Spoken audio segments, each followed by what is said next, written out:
Hi everyone, and welcome to the Scandinavian History Podcast with me, Michael Schenkman. Today we're going to do something a little bit different. Since Christmas is just around the corner, I thought it would be a good idea to take a break from the regular narrative and have a look at some Christmas traditions you'll encounter when you visit the Nordic countries, or perhaps even if you spend time with expat Icelanders, Finns, Danes, Swedes, or Norwegians in other parts of the world. But don't worry, I'm not going to describe how a traditional Christmas is celebrated in the 5 Nordic countries. That would take forever. Instead, I've chosen to zoom in with laser precision on 5 weird Christmas traditions, one for each Nordic country. And without further ado, let's get into this special edition of the Scandinavian History Podcast. Special episode, Scandinavian Christmas Weirdness.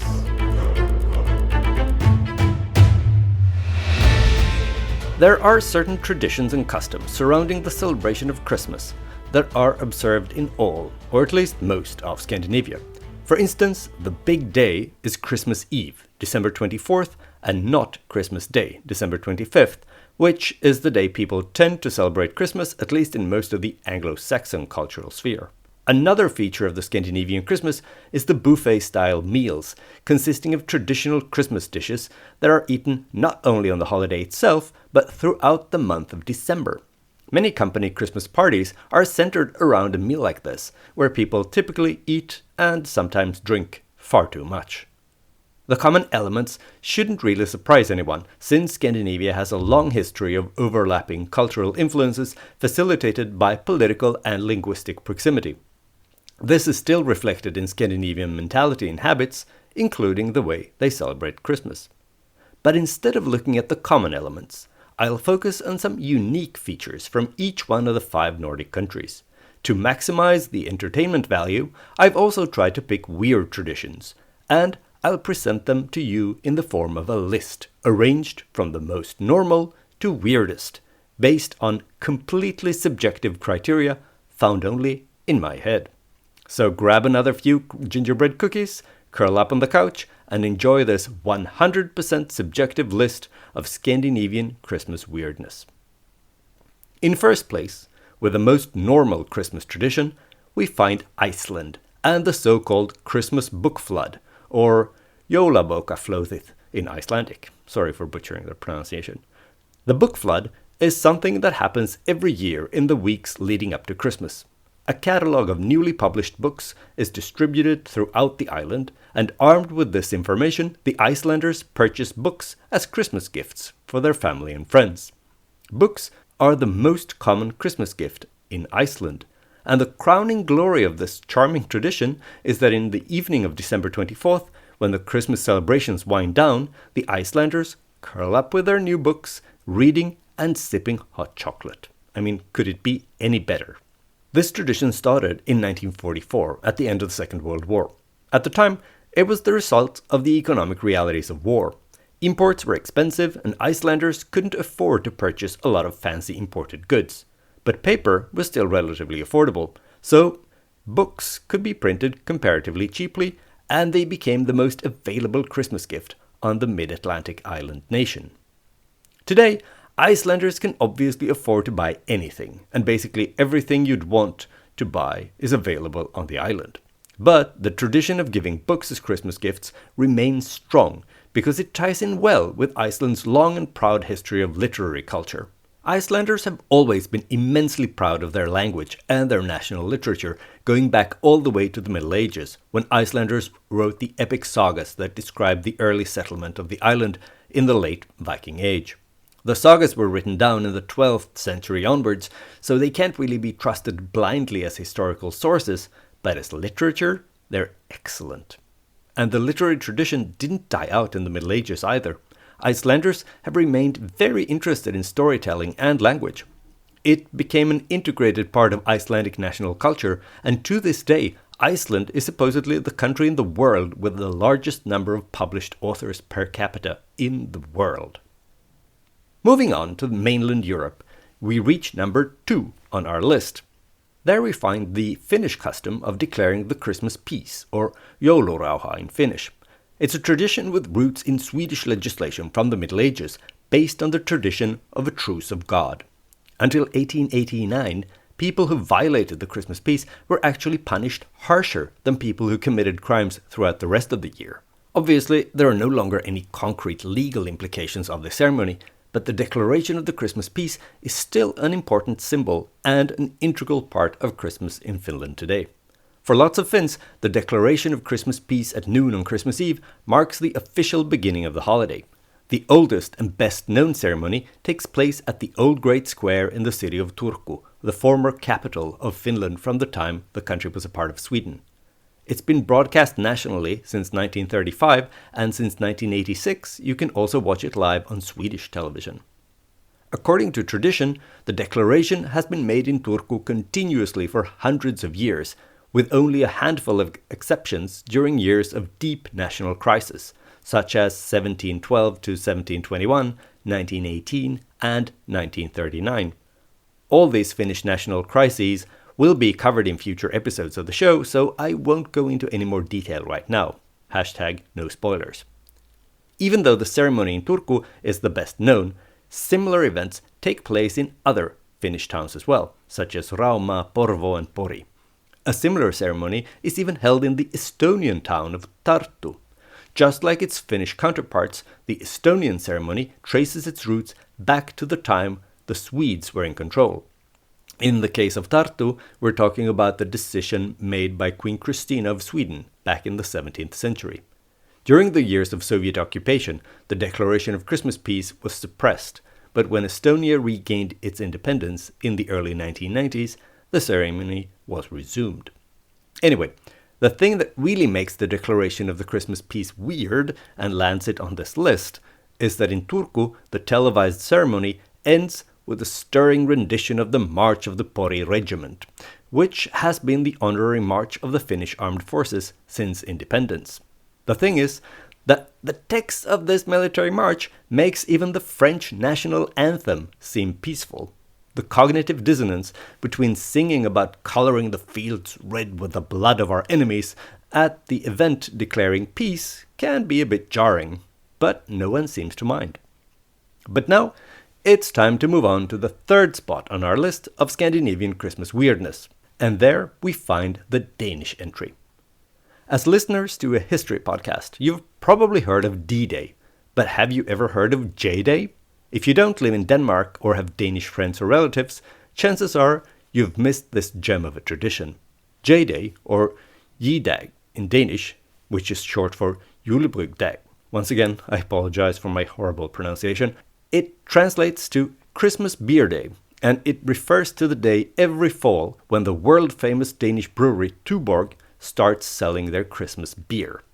At some point at the dawn of time, also known as the 1980s, students and other people partial to partying started to mark the day the Tuborg Christmas beer became available in bars and stores every year.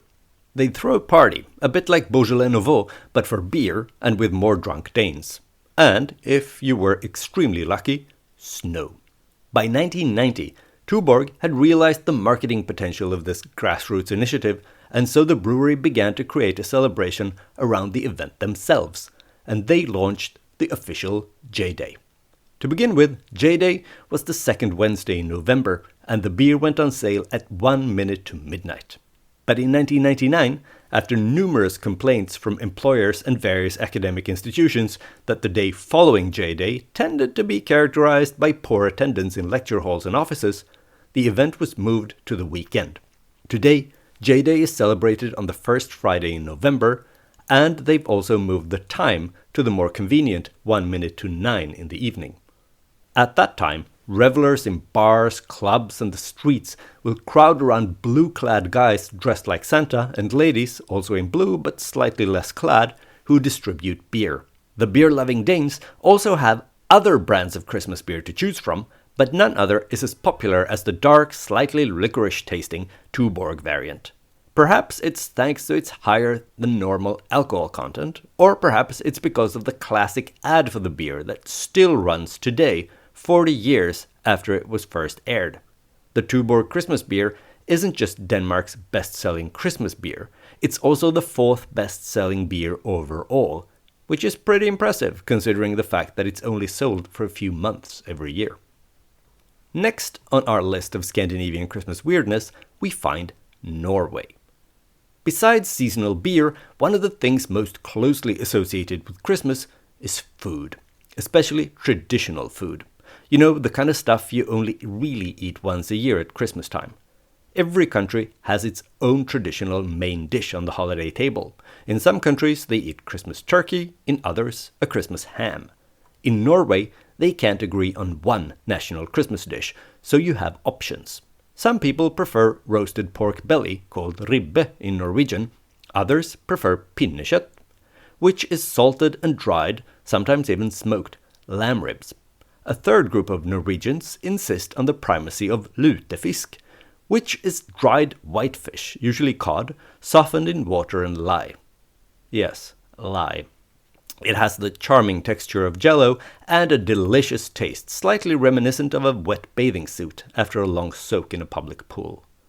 The fact that Norwegians can't agree on one single dish dominating the Christmas table isn't weird in and of itself. Not even the fact that they tend to fight, at least lightheartedly, over which of these delicacies is the proper Christmas dish is particularly strange. What lands the Norwegians in second place on this list is the fact that they announce their preference for one dish or another through knitwear. Yes, you heard that correctly. In Norway, there's a tradition among some people to wear a Christmas sweater stating your Christmas dinner food preference.